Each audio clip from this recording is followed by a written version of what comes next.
Welcome back to the second session of Papers, Presentations, and Patter. We did have a wonderful session this morning, and we're looking forward to two more. This is the second. I got to know Dr. John E. Dreslin while visiting Connecticut yearly to teach at Gilbert and Sullivan Elder Hostel in Ivoryton, starting in the 1990s. A dentist by vocation, but a musician by avocation, John is music director and conductor of the Connecticut Gilbert and Sullivan Society, and his musical work has won him 9 Eugene O'Neill Awards. You have to come from Connecticut to know how important that is. Hello, Elise. Hi. We're going to be ready for you soon. First? No, second. Okay. I'm just looking for some place to sit. Oh, give this lady a place to sit. There you go. I have one of those. Okay, great. As I was saying, John is a dentist by profession, but by avocation a musician, and won those Eugene O'Neill Awards. Not all of the 100 productions on which he's collaborated were Savoy operas, but I'm guessing that if you were to ask him, he would tell you that the G&S works are his favorites. He's currently rehearsing a production of Ruddigore for CG&SS. I was pleased to be present last fall when the Connecticut Gilbert and Sullivan Society presented him with their Lifetime Achievement Award in recognition of decades of outstanding service in behalf of the art form of the Savoy in the state of Connecticut. This afternoon, John will assess Gilbert's partner's contribution to the humor in the Savoy operas. And it's a pleasure to welcome to the podium Dr. John E. Dreslin. Before I get to my talk, I was just thinking, as we were sitting here this morning, that Gilbert certainly refers to my regular profession a couple of times. Things that came into my mind, some lyrics. His teeth I've enacted shall all be extracted by an amateur. Also merciful and toothless, right? That's pirates, of course. And then your senses, with toothache you're losing, or something like that in A Yeoman's Regard, right? Well, actually, Jack Point's solo. Well, I was first drawn to the works of Gilbert and Sullivan at an early age by Sullivan's catchy tunes that combined so well with Gilbert's clever lyrics. In the same way that I also later became enamored of the immortal works of Lerner and Lowe. As I grew older and became more involved in participating in actual productions, I then came to appreciate plots and dialogues as well, getting to the point that I think a lot of us are at, where I would laugh at the lines even before they were delivered, because I knew they were coming. Over the years, I have, as Rafe said, I've participated in about 100 musical theater productions. I'd say about half of them have been Gilbert and Sullivan. At the same time, I have been an avid follower of concert music and opera. Through these interlocking experiences, I have come to appreciate how much humor is supplied right in Sullivan's music. Those of us who come from a musical background recognize this, while I'm afraid it often gets missed by much of the audience and even many of the performers. The purpose of my presentation today is to highlight some of these musical details with some of my favorite examples. I do not claim that these are the only ones present in the operas. Indeed, I've been so flooded with suggestions from many of my colleagues that it would probably take a whole afternoon to cover them all. For the sake of organization, I have categorized my examples as follows. First, opera and classical music references, including genre parodies. 2, tone painting. And 3, just plain humorous. So, without further ado, let's get started. Before we start listening to music, a word about the subject of parody. I think this is well summarized by Dr. Williams in her book that we're all familiar with now, and I'm going to quote, "We should think of parody involving a spectrum of attitudes on the part of its creators and its audiences. At one extreme of the spectrum lies critique, but at the other lies a kind of homage. In any particular instance, these attitudes can be mixed, and thus a parody can make fun of its object, humorously indicating that it is old-fashioned or long past, while affectionately preserving its memory." She further notes that in some cases the parody is a genre parody in which neither an original source nor a specific model can be ascertained, and there's no immediate precursor available for recognition, but only the general aura of familiarity mediated by a long series of works during which both forms and themes become recognizable. With that in mind, let's start at the very beginning. A very good place to start, right? With Trial by Jury, specifically with the ensemble A Nice Dilemma.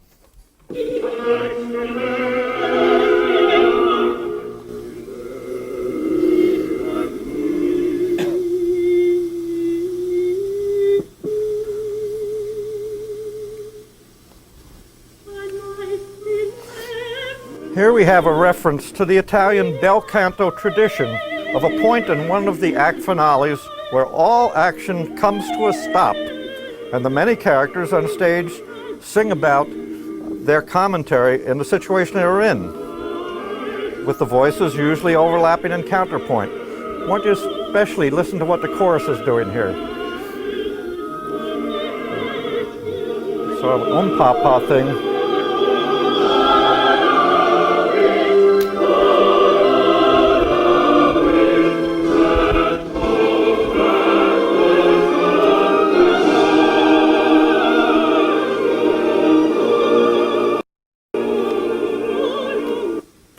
One famous example of this sort of thing is the Act II finale in Donizetti's Lucia di Lammermoor.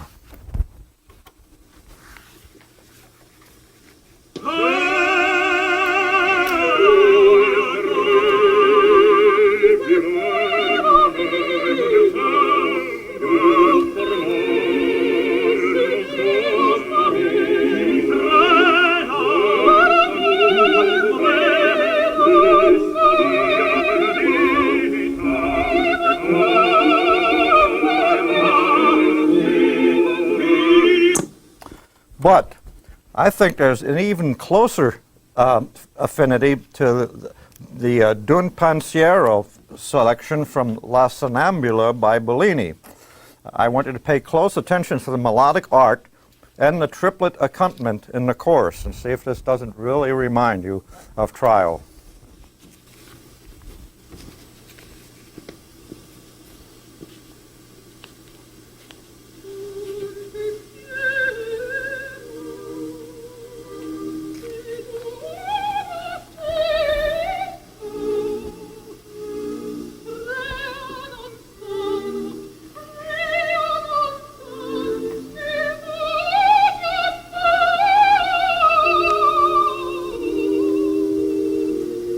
Now a little later when the chorus comes in, listen to what they do.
Keep in mind that the Bellini score was one that Sullivan was intimately familiar with, as he was responsible for the Boosey and Hawkes Royal Edition.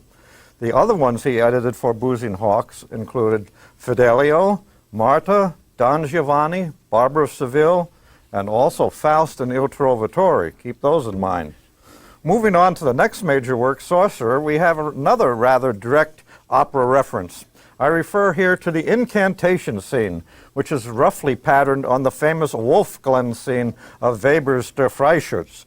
Both start by setting the mood with mysterious opening music. First, we're going to hear a little Sorcerer.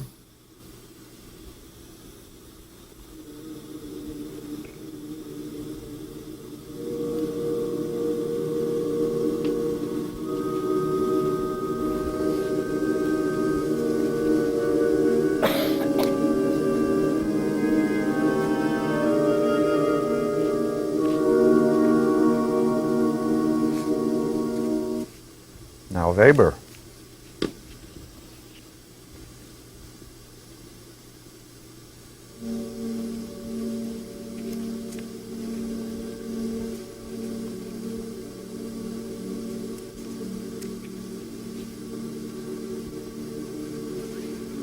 This leads into scenes involving much onstage magic and special effects, climaxing in countdowns, or rather count-ups.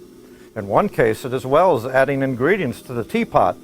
In the other, Samuel is casting 5 magic bullets. We'll listen to Wells count 1 to 3, and then we'll add Samuel's fear and fumph. Note especially the offstage choruses, ghostly offstage choruses. Number 1.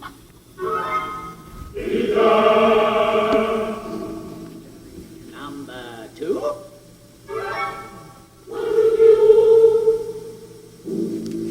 Number 3.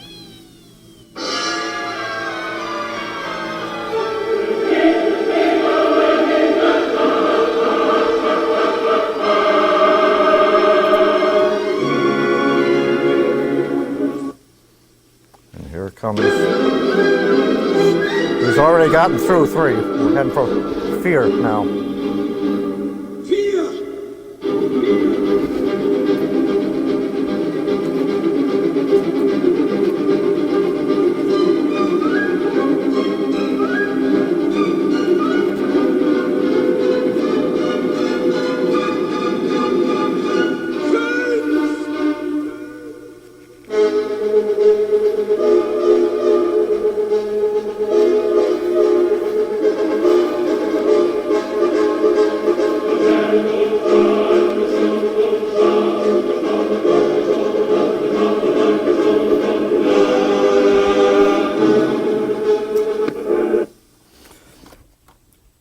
There are other references that show up in Sorcerer as well. Some have likened the entrance music for John Willington Wells to that of Dulcamara in The Elixir of Love. And some have even suggested that the many secco recitatives in the first act are themselves a parody of oratorial and operatic recitatives. You can subscribe to that, or you don't have to. But some people have suggested that. Plus, I can't help but hearing Handel-type darkness music in the opening measures of Act 2.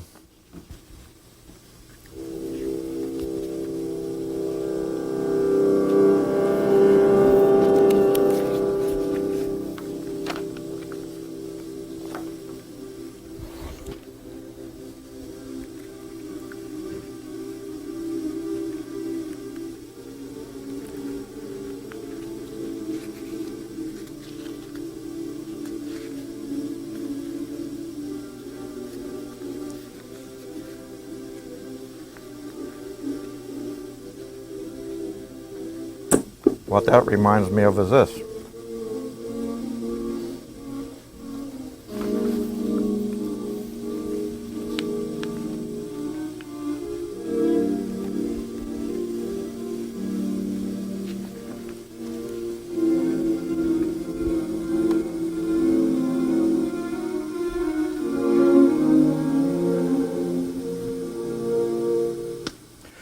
When we come to Pirates of Penzance, Sullivan seems to be in a Verdian mood. First we get the entrance cadenza of Mabel, which closely resembles the cadenza that opens Sempre Libre from La Traviata.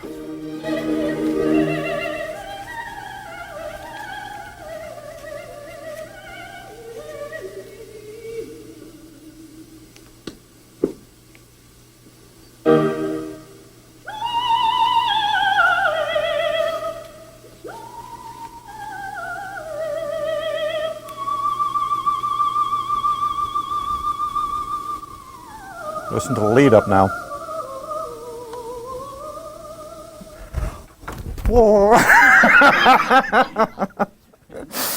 Poor Wandering One is probably Sullivan's most famous coloratura aria. It brings to mind many such pieces, including not only Sempre Libre, but also Cara Nome from Rigoletto. Especially note the emphasis on the accompanying flute parts in so many of them.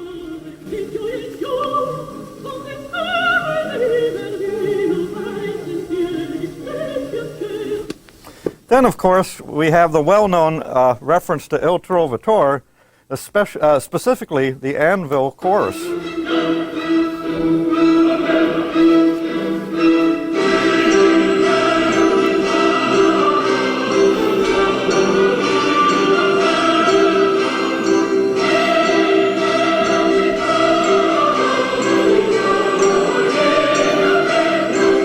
Which most of us certainly agree was transformed into this passage.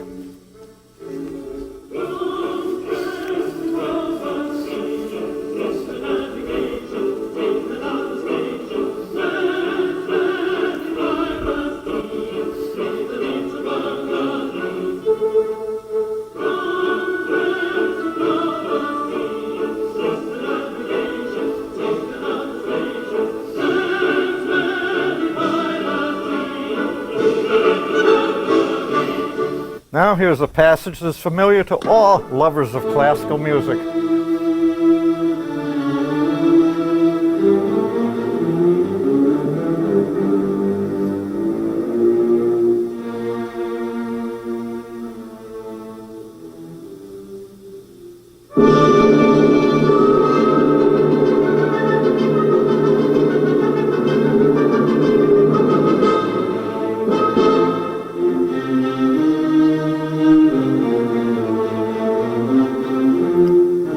What jumps into my mind immediately is this.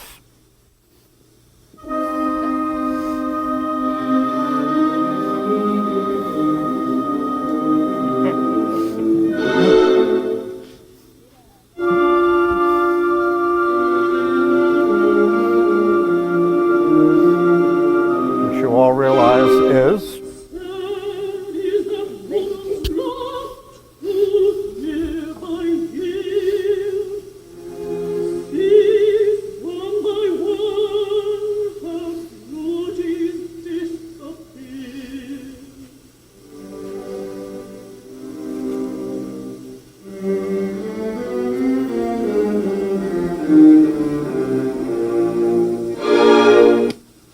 when we come to Iolanthe, there are two streams of references at work, side by side. There are the Wagnerian touches, which are mostly Gilbert's, with textual references to the ring cycle, such as the Song of the Rhine Maidens, Via, Vaga, Voga, Duvel, which transforms into Aya, Villahallo, Willaloo, the costuming of the Fairy Queen, which we saw an example of earlier, and even a touch of leitmotif, especially for the Lord Chancellor. But as far as the actual fairy music, truly I find it as an homage to Mendelssohn's Midsummer Night's Dream. First, let's listen to the Iolanthe fairies. Listen to the eighth note accompaniment into the woodwinds.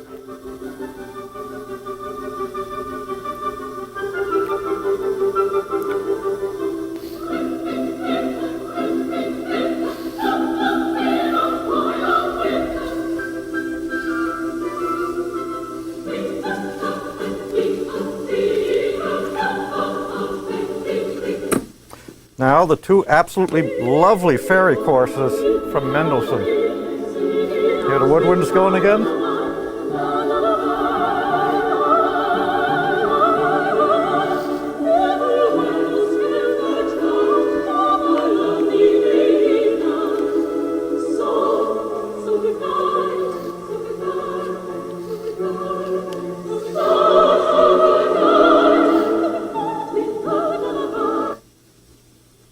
Later on, we have this one.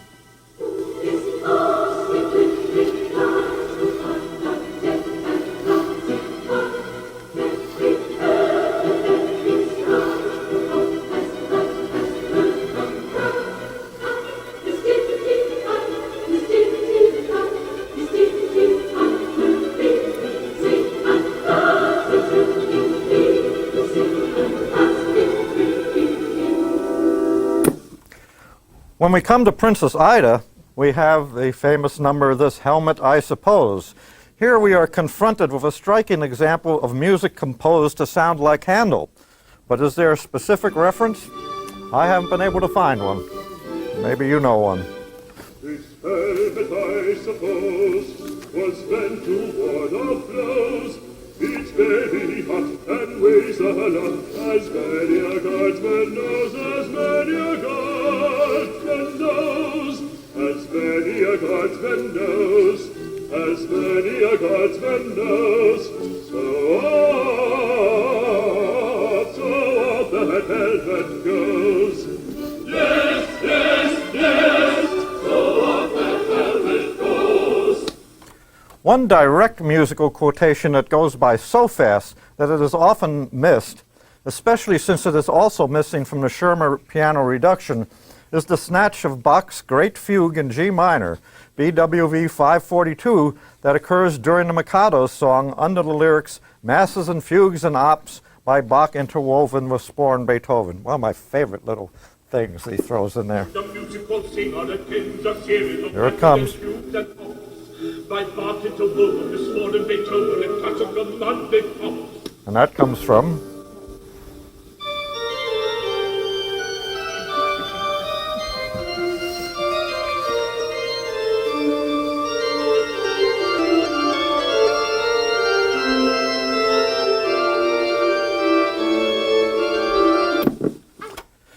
Rudiger presents another out-and-out parody in the famous Mad Margaret aria.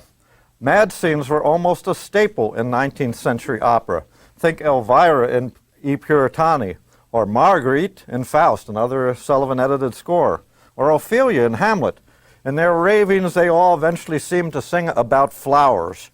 But probably the most direct references to the most famous mad scene of all, that of Donizetti's Lucia di Lammermoor. Let's take a listen.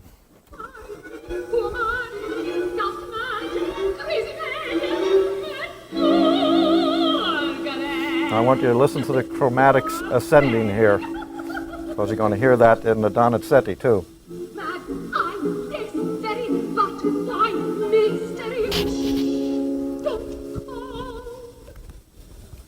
Here's Lucia.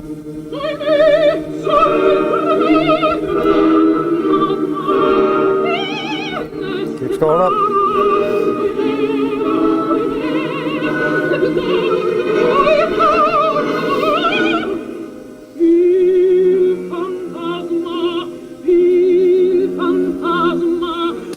Catch the resemblance? Huh? Also in Rudiger, there's a great similarity in both text and music between Dame Hannah's song and Azucena's aria in Il Trovatore. As an aside, is there not something Azucena-like in Buttercup's switching of the infants in Pinafore? In Yeoman of the Guard, we have a unique use of a leitmotif to represent an inanimate object, the Tower of London. While this is not really a humorous use of parody, I thought I would mention it. The fact that it is essentially an ascending triad brings to my mind the descending triad that is used to depict Valhalla in Wagner's Ring Cycle. We're going to hear a descending triad.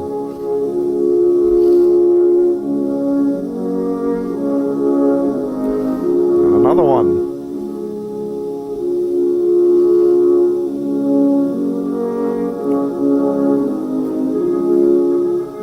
Now we have Sullivan going in the opposite direction. There it goes up, right up the C chord.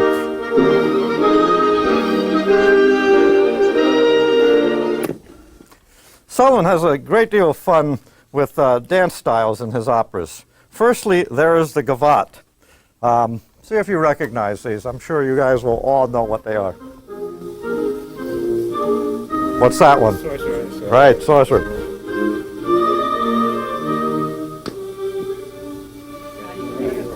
There we go.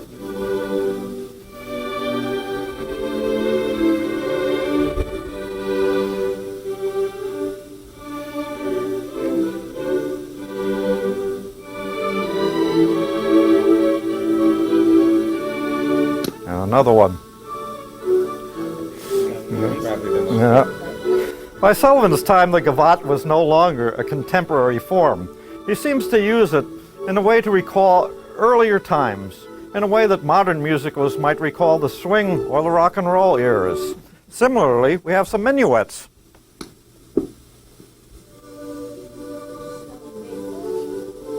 Got it? Sorcerer, yes. I'm not giving prizes, by the way. So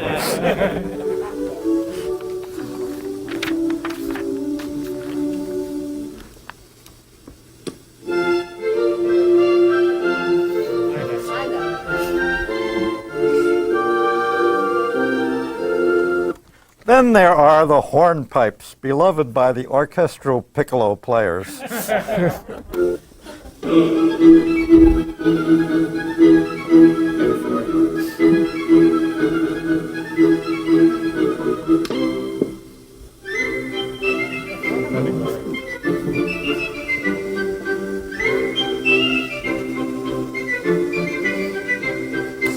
With the onset of the steam navies, I don't think by this time there were a whole lot of sailors dancing hornpipes.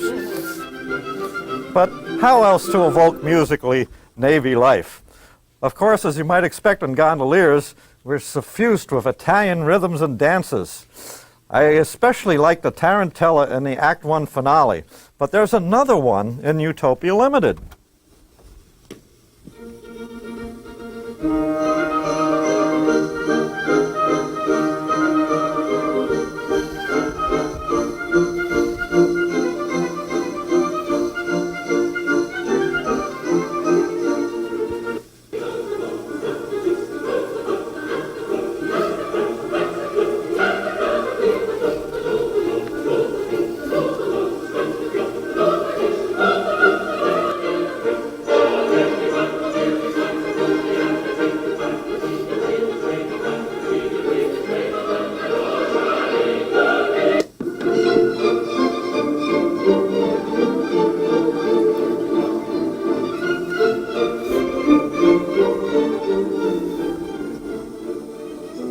Okay, that was Tchaikovsky. I just had to see if you were paying attention.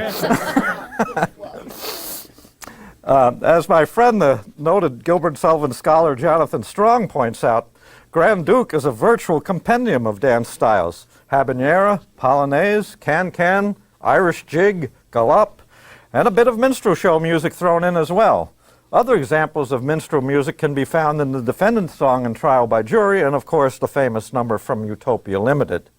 Another archaic musical form that Sullivan revives over and over again is the madrigal.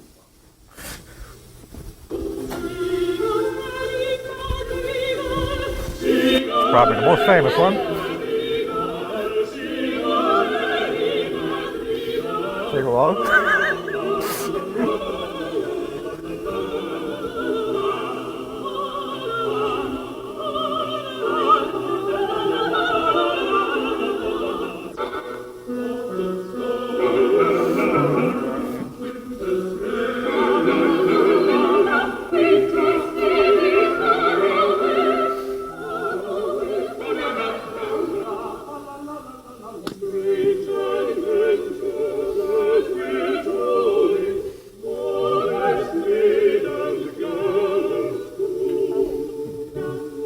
Yeoman.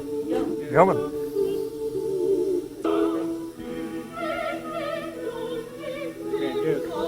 Grand Duke.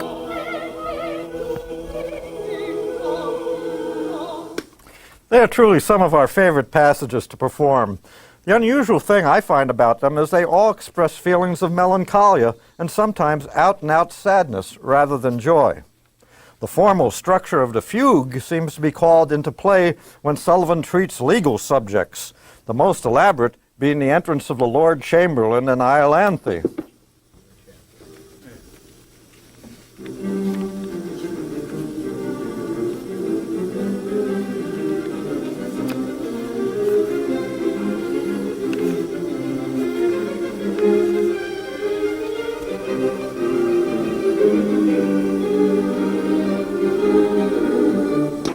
Though another one appears at the entrance of the learned judge in Trial by Jury in the midst of another Handel-inspired chorus.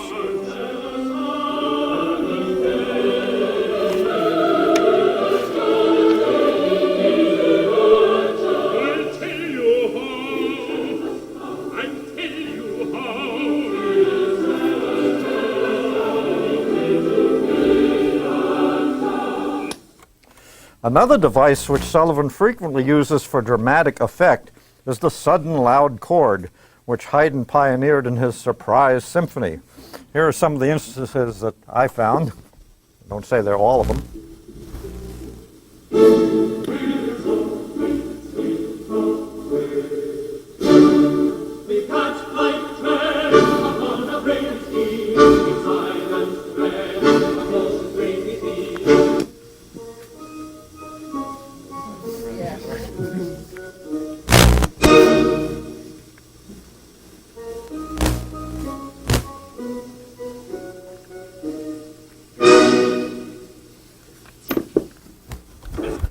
Some of my favorite touches in Sullivan's musical humor involve what I call tone painting. By this, I mean creating imitative sounds in the orchestra to accentuate the action described by the lyrics. One of my favorite examples is Criminal Cried in Mikado. In the first verse, we get the gurgling and guggling in the clarinets, then a loud shriek from the flutes.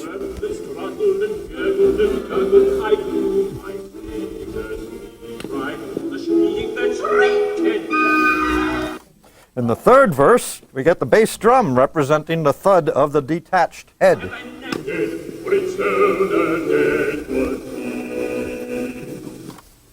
But best of all, my favorite, is in the second verse, where Pity Singh describes how the condemned man whistled an air.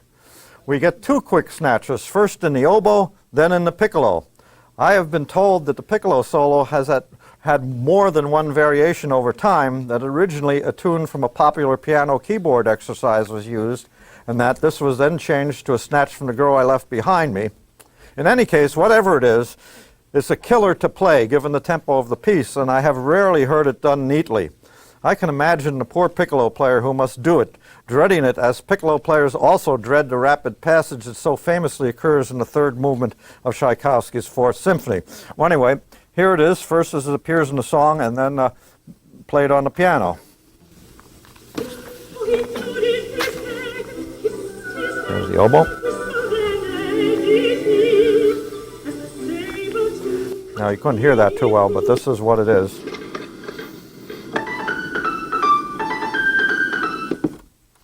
Another favorite of mine is There Lived a King from Gondoliers. At the same place in each verse, a variation occurs. In the first verse, Must Be Content with Toddy, we hear the sound of bagpipes, referring to the linkage of this particular drink to Scotland, although I've found that the actual origin of toddy seems to have been India.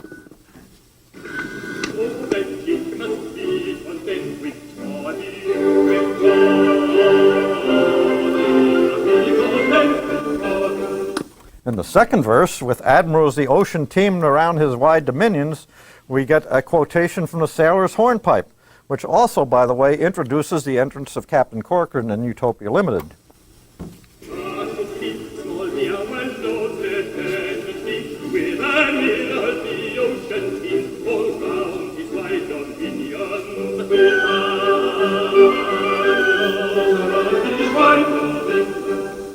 The third verse was always a puzzler to me until Bill Hyder forwarded this story, which he cannot really verify, but may be true.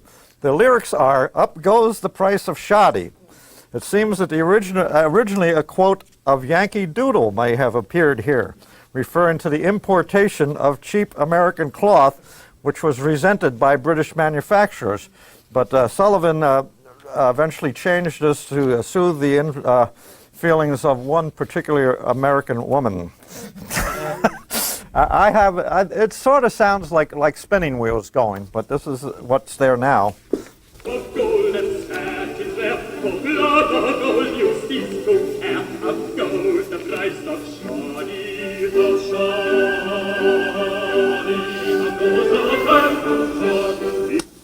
Similarly, in Ruddigore, we have a variation in Roderick's song, When the Night Wind Howls. In the second verse of this most original number, we hear the breeze, followed by a little traveling music in the woodwinds. There goes the breeze and the clarinets.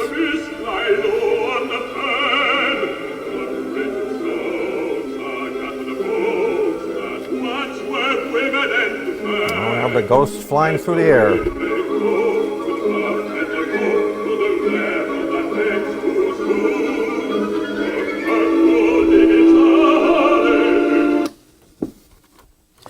And in the third verse, we have the churchyard depicted by a growling in the brass, followed by the kissing of the ghosts in the woodwinds. Incidentally, the tubular bells, heard in most versions, as in this recording under the lyrics, Ghostly Knell of the Midnight Bell, do not appear in the Sullivan score, but were added by Geoffrey Toy in his 1920 revision, when he also wrote the new overture that we usually hear today. Here's the brass.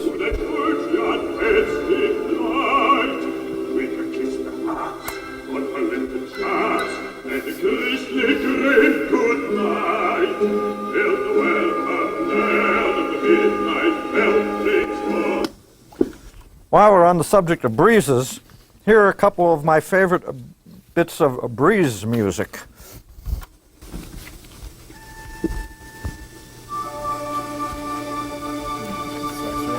Yep, so that's wrong. You can get little birds flying around and all sorts of things.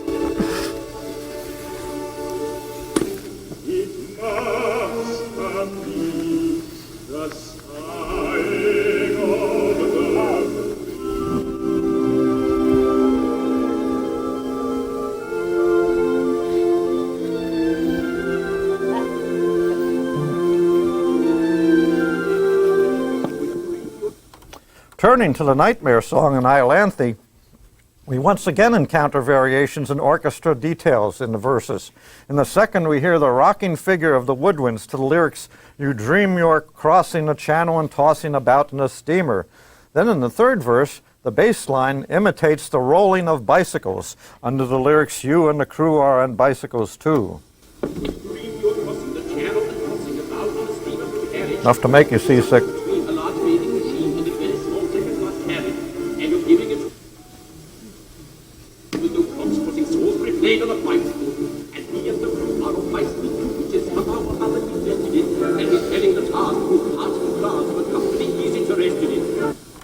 In Utopia Limited, there are several instances where England is referred to, both times by King Paramount in recitatives. In the first act, we get a snatch of Rule Britannia, followed by a jig representing Ireland. Don't be marveled upon that glorious country called Great Britain, to which the mad, but others do not, Ireland. But the reference that usually sneaks through, because it is so subtle, is during the lead up to Eagle High in the second act. Now, it's kind of hard to hear on this recording what the strings are playing, but I have it on the piano immediately afterwards. So here, see if you can hear what they're playing. This ceremonial our wish displays to copy all Great Britain's courtly ways. This is what it is.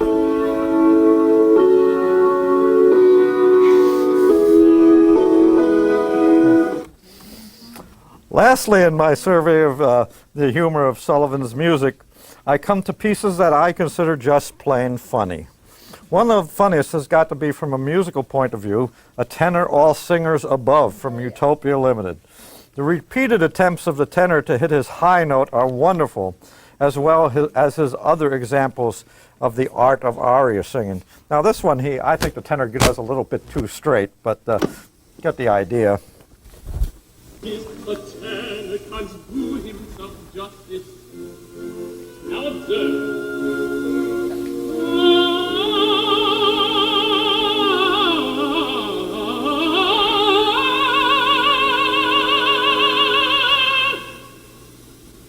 It's no use, I can't do myself justice. Or Most Abandoned Person from Ruddigore. That's really a funny one. What I really like is the unusual orchestration of the interludes of a single trombone under a pair of clarinets, followed by a pair of flutes. I find this absolutely grotesque. Possibly is meant to reproduce the sound of a very poor town band. But be so kind to bear in mind, we were the victims of circumstances.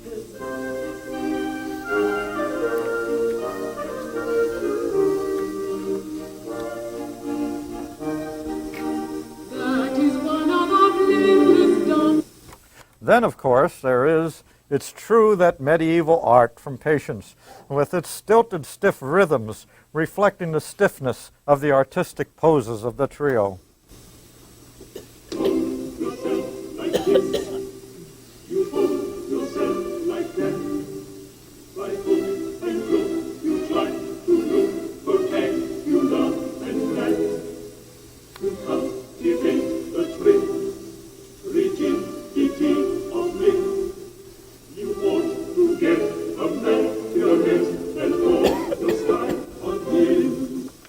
And how about Cyril's kissing song from Princess Ida?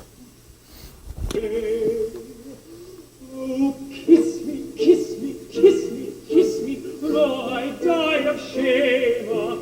Please, that's the kind of name sets my heart aflame. Kiss me, kiss me, kiss me, kiss me, though I die of shame. Please, that's the kind of name sets my heart aflame.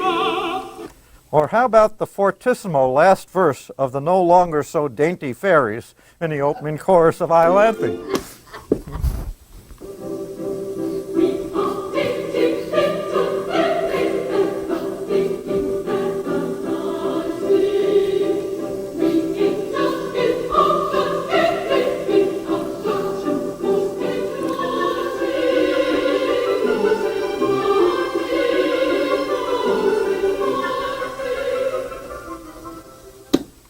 These are truly examples of musical humor in its finest.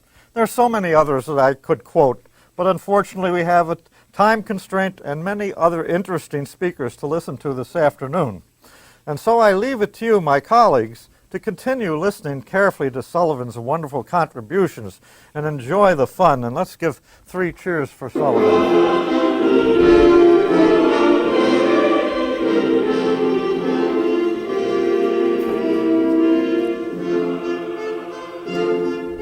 Hurrah! Hurrah! Hurrah!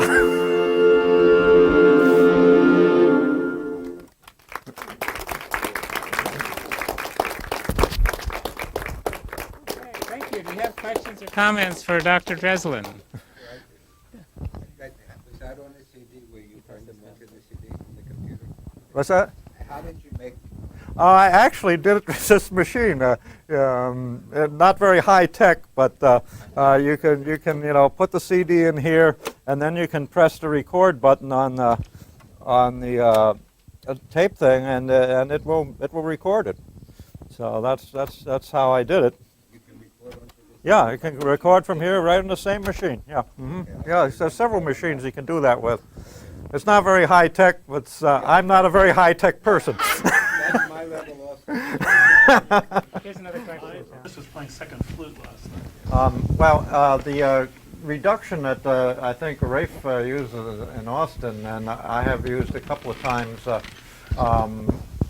does leave out bassoon. It leaves out the second flute.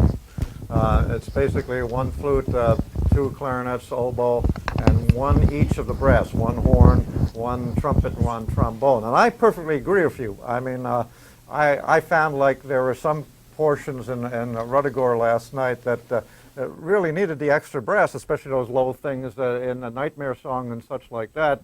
And I think it's really just done for financial reasons. I know at my own group, Connecticut Gilbert Sullivan Society, we prefer to use the original orchestration, but there was one year after we had done Patience and taken a real bath on it that we had to use the smaller orchestration and save ourselves $1,000+ by hiring less musicians. I But conducted a production of Pinafore and we got a reduction. yeah. And it had no bassoon and I just Yeah. couldn't Yeah, that- see straight to do the- it. the- So I actually bought a bassoon part. I hired a bassoonist Yeah. and we put the bassoon in because it really, I think. Oh, there's so many really great attracts- bassoon parts, and they don't sound right on a trombone. They don't.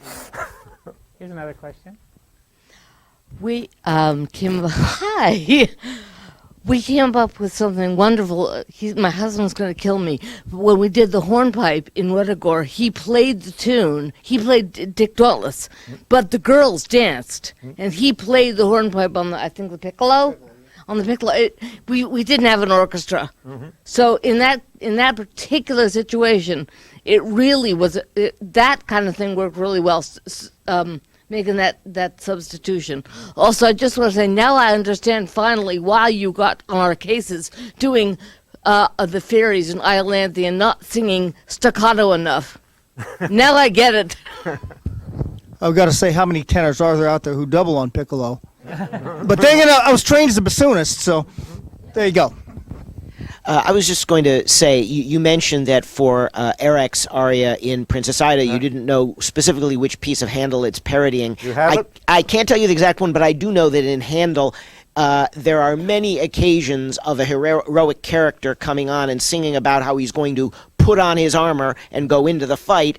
But this, Gilbert has it that they're taking off the armor instead, which leads me to think that Gilbert had to have been in on the joke as well. That we don't know, but maybe they discussed it. The fact that he was going to make fun of Handel by having the character take off his armor, and whatever the parody was, it was probably something about one of the Handel arias where the character's putting on his armor to go into battle. Well, I'm going to keep listening to my Handel and eventually see if I can find something that more closely resembles that particular aria. I'm looking from mainly a musical point of view rather than a textual point of view, and I would like to find a more direct reference, but it definitely sounds like Handel for sure.